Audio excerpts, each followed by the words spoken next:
Hey folks, this is Vince with Dad's Gaming Addiction, and today we're going to take a very brief look at Lost Cities, the board game.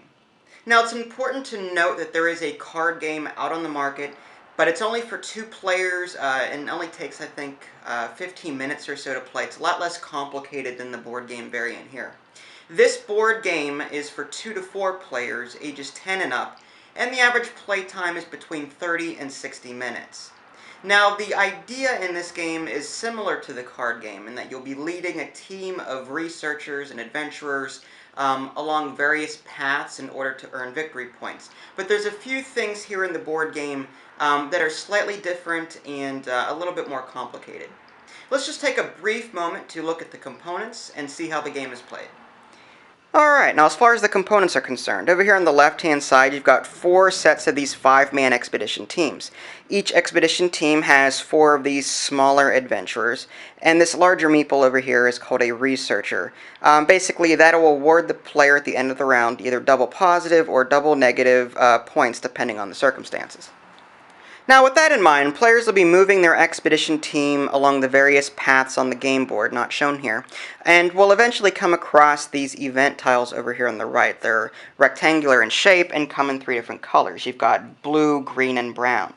The blue ones award players with victory points, the green one awards player with an artifact, and the brown one awards the player with an extra movement action for their turn.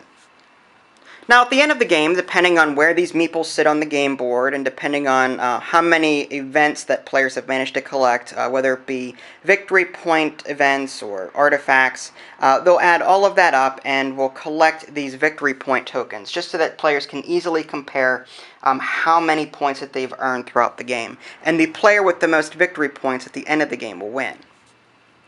Now, Lost Cities can either be played in 1 round or 3 rounds, depending on how long players actually want to make the game. And that's where these brown artifact tokens come into play. As players collect these green artifact event tiles in the course of a 3-round game session, players will be substituting these brown ones for these green ones, just so that the green ones can be used on the board in a future round. And at the end of 3 rounds, players will actually add up the number of brown artifact tokens that they've managed to collect, and that will affect the final scoring in a particular way. Finally, over here on the right-hand side, you've got a deck of cards. There's 110 total, and as you can see, there are 5, suits for lack of a better term. You've got red, green, yellow, white, and blue. Each suit has about 22 cards in each set, and the numbers on them range from 0 to 10, although there are doubles of each card. So there are 2 zeros, 2 1s, 2 2s, all the way up to 2 10s. Game setup is pretty simple. First, each player will go ahead, pick a color, and put their expedition team in the center. After that, they'll take the event tiles, mix them up, and place them face down onto these white spaces on the board.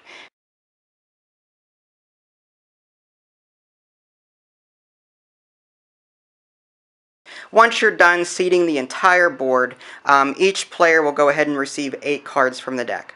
However, if you are playing a 2-player game, you'll have to remove 30 cards from the deck prior to doing so.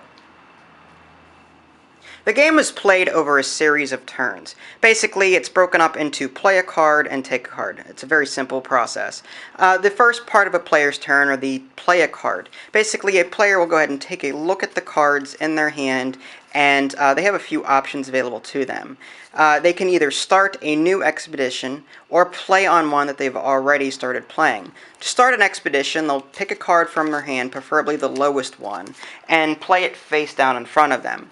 Now, whenever a player does that, they'll go ahead, pick one of their meeples, and place it on the first spot along that colored expedition. In this case, there's a white card here, so they'll place it on the -20 space.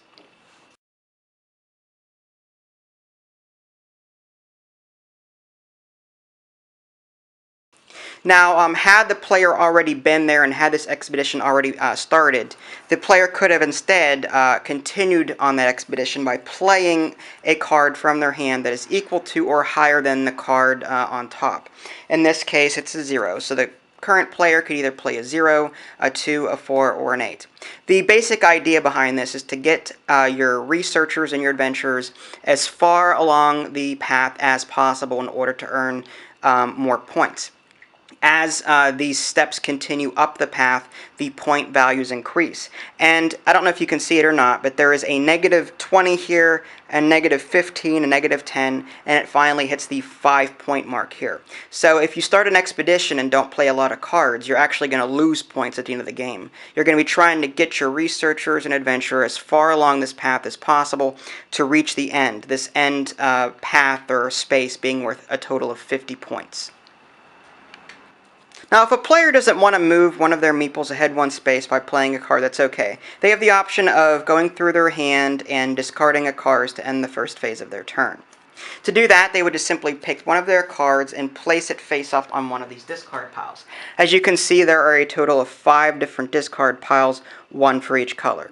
Phase 2 involves just simply picking up a card. The player can either choose to pick up a card from the deck or from one of the 5 face-up discard piles. Now this will continue, players taking turns back and forth playing a card and taking a card, until one of two things happen. When the draw deck runs dry, or when a total of 5 meeples have crossed the bridges on the game board, that'll signal that the round is over, and then players will then score individually. To do that, they'll take all of their meeples and add up the number of points on each space. In this case, this meeple is on a 50, so white would earn 50 points in this case. The larger meeple, or the researcher, earns double points. So if it's on a positive space like this one is here, this 30 would turn into 60.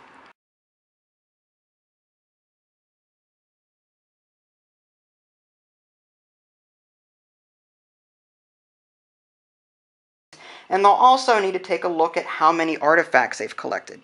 If they're playing a one-round game or the short game, they'll just simply use this smaller track up here along the top part of the board. It starts at -20 for 0 artifacts, 1 artifact gives you -15, all the way up to 5+, which awards the player with 50 points. In this case, the player managed to collect 4 artifacts, so the player would take a look at this track here and could give himself 30 points for collecting 4. Had you been playing over the course of 3 rounds, you would ignore this bottom one and observe the top track, although you wouldn't actually factor in these artifacts until the very last round.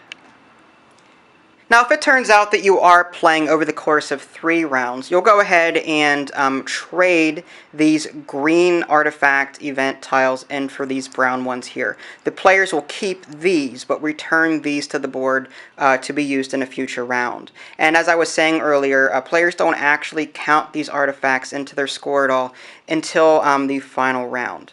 And the player with the most victory points, either at the end of the 1 round or the 3 rounds, will win the game. And there you have it. That's just a very brief look at the game Lost Cities. I didn't cover all of the rules found in the manual, but this should give you a general overview of the gameplay.